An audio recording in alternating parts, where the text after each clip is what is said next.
Ticket సాధించిన 40 రోజుల్లో 40 ఏళ్ల రాజకీయ చరిత్ర ఉన్న నాయకుడిని ఓడించామని చెప్పారు అనంతపురం అర్బన్ ఎమ్మెల్యే దగ్గుపాటి ప్రసాద్.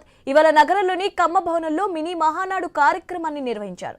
అక్రమ అరెస్టులను తట్టుకొని నిలబడి 164 స్థానాల్లో విజయ బావుట ఎగురవేసిన చరిత్ర చంద్రబాబుదని చెప్పారు. పార్టీలో కష్టపడ్డ ఏ ఒక్కరికి అన్యాయం జరగదని, ఖచ్చితంగా న్యాయం చేస్తామని అన్నారు. 11 నెలల కాలంలోనే 165 మందికి 2 కోట్ల విలువైన సీఎంఆర్ఎఫ్ చెక్కులు పంపిణీ చేసినట్లు వివరించారు. ముఖ్యమంత్రి చంద్రబాబు సహకారంతో మరింత అభివృద్ధి చేస్తామన్నారు.